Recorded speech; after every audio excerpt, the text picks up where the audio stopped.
हम सबके long term और शॉर्ट टर्म गोल्स होते हैं, लेकिन क्या ऐसी कोई इन्वेस्टमेंट स्ट्रैटेजी है जो लॉन्ग टर्म और शॉर्ट टर्म दोनों में काम आ जाए? Naturally the answer is no. तो क्या होती है एक अच्छी स्ट्रैटेजी? इसे समझने के लिए हमें कुछ एलिमेंट्स को समझना होगा जिससे इन्वेस्टमेंट स्ट्रैटेजीज को आप मार्केट में सही तरीके से यूज कर पाएंगे। हाय, मैं हूं पीयूष और इस वीडियो में हम देखेंगे कुछ खास characteristics of a good investment strategy. कोई भी अच्छी स्ट्रैटेजी के क्लियर डिफाइंड फ्रेमवर्क और रूल्स होने चाहिए। एग्जाम्पल के तौर पर मूविंग एवरेज स्ट्रैटेजी के रूल्स के हिसाब से अगर five day moving average crosses the 20-डे मूविंग एवरेज फ्रॉम बिलो, ये स्टॉक को बाय करने का इंडिकेशन होता है। लेकिन अगर five day moving average crosses the 20-डे मूविंग एवरेज फ्रॉम अबव, ये स्टॉक को सेल करने का इंडिकेशन होता है। ये इस स्ट्रैटेजी का सेट इन्वेस्टमेंट रूल है जहां इमेजिनेशन और बायसेस का स्कोप बिल्कुल नेग्लिजिबल है।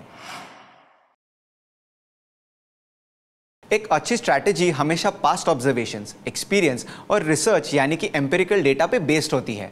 फॉर एग्जांपल, स्ट्रैटेजी जिसमें कंपनीज 15% रिटर्न ऑन इक्विटी दे रही है फॉर द पास्ट 10 ईयर्स एक लॉन्ग टर्म इन्वेस्टमेंट स्ट्रैटेजी है। अगर आप ऐसी स्ट्रैटेजी में इंटरेस्टेड है तो इन्वेस्टर होने के तौर पर आपको यह देखना जरूरी है कि कंपनी ने 11th ईयर ऑनवर्ड्स कैसे रिटर्न्स दिए हैं। टेक्निकल इंडिकेटर्स जो प्राइस वॉल्यूम स्ट्रैटेजीज पे बेस्ड होते हैं, उनका सक्सेस रेट, ड्रॉडाउन और कंसिस्टेंसी के लिए बैक टेस्ट किया जा सकता है। एक अच्छी इन्वेस्टिंग स्ट्रैटेजी ऑब्जेक्टिव होनी चाहिए।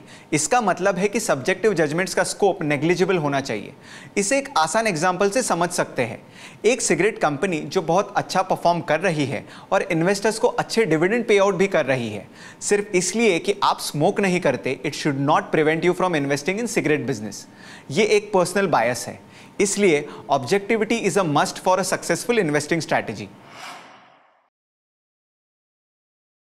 एक अच्छी investment strategy easy to execute होनी चाहिए। अगर कोई स्ट्रैटेजी थियोरेटिकली समझने में आसान है लेकिन रियलिटी में एग्जीक्यूट करते समय डिफिकल्ट है, तो इससे इन्वेस्टर्स यानी आपका नुकसान हो सकता है। ये तो सभी जानते हैं कि अगर आप एक अच्छे स्ट्रैटेजी को इंप्लीमेंट करते हैं तब आपको अच्छे रिटर्न्स भी मिल सकते हैं, लेकिन कोई भी स्ट्रैटेजी हमेशा रिटर्न जनरेट नहीं करेगी। क्या इसका मतलब स्ट्रैटेजी गलत है? जी नहीं। कभी कभी बिजनेस एनवायरनमेंट और रेगुलेटरी फ्रेमवर्क में चेंजेस भी गुड इन्वेस्टमेंट स्ट्रैटेजी को इंपैक्ट कर सकते हैं। इसलिए आपको अपनी स्ट्रैटेजीज और आउटकम्स फ्रीक्वेंटली मैप करके रिव्यू करनी होगी। इससे आप अपनी स्ट्रैटेजीज को रीअलाइन कर सकते हैं और फंड्स को रीडिप्लॉय करके अच्छे रिटर्न्स पा सकते हैं। होप आपको ये वीडियो पसंद आया।